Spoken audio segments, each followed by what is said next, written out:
আমরা সবাই বর্ধমানের শিল্পী দল এখানে এসেছি। এখানে নৃত্য শিল্পী থেকে সঙ্গীত শিল্পী থেকে সব রকম শিল্পী, এমনকি থিয়েটার শিল্পী সবাই যুক্ত হয়েছে এখানেতে। আমরা সবাই এসেছি একটা ভয়মুক্ত সমাজের জন্য। আমরা চাই যে এখানে আমরা ভয়মুক্ত সমাজের দাবিতে এবং সমস্ত যে ঘটনা ঘটছে সমাজে, যেগুলো আমাদেরকে ভীত সন্ত্রস্ত করে তুলছে, তাদের আমরা অপরাধীদের শাস্তি চাই। অমৃতা দাস, আমি নৃত্যশিল্পী। জমায়েত হয়েছি দীর্ঘ কিছুদিন ধরেই। আমাদের শহর বলুন বা বর্ধমান বা আমাদের গোটা ভারতবর্ষব্যাপী বিভিন্ন অনৈতিক ঘটনা ঘটে চলেছে। সেটা বিভিন্ন রেপ হতে পারে, সেটা বাচ্চা চুরি থেকে শুরু করে একটা পশুকে বস্তাবন্দি করে মারা থেকে বিভিন্ন ধরনের যেটা মনুষ্যত্ব মানুষের হারিয়ে যাচ্ছে। তার জন্য এই আন্দোলন যে ভয়মুক্ত সমাজ আমরা চাই।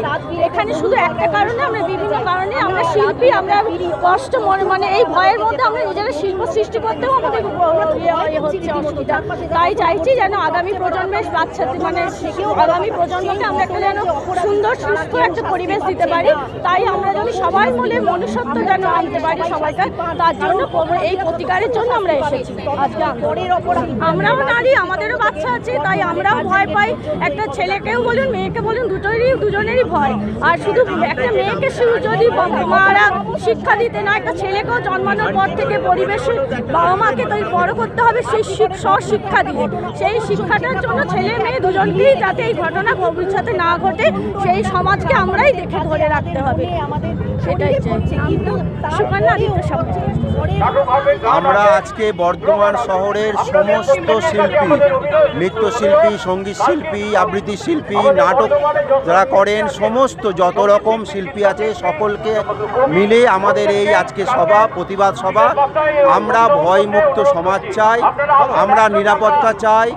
যে যেখানে যেভাবে দিনে রাতে কাজ করে তাদের সম্পূর্ণ নিরাপত্তা দেখুক, এই আমাদের মূল দাবি।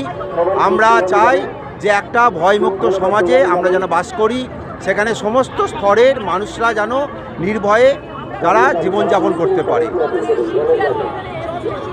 আজকে অন্তত 1000-5 বর্ধমান শহরের নৃত্যশিল্পী, সঙ্গীত শিল্পী, যারা আবৃত্তিকার, যারা বাচিক শিল্পী, অঙ্কশিল্পী, সমস্ত স্তরের আজকে আর্টিস্টরা মিলিত হয়েছে। আমরা একটাই কথা, ভয়মুক্ত সমাজ চাই। আমরা এইটুকু আমাদের আশা করব যে আমাদের যাতে নিরাপত্তা সরকার থাকে। মেহবুব হাসান, বর্ধমান ছন্দম নৃত্যালয়ের অধ্যক্ষ।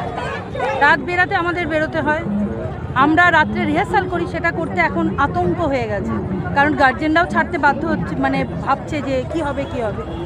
এবার যা সমাজে ঘটছে সেই ঘটনাটাকে যাতে আর বাড়ানো না হয়, আর যা হয়েছে সেগুলোকে যেন শাস্তির ব্যবস্থা করা হয়। তাই জন্য আমাদের সবার একটা প্রতিবাদ যে এটা খুব শীঘ্রই এটার বিচার চাই। রাখি দাস।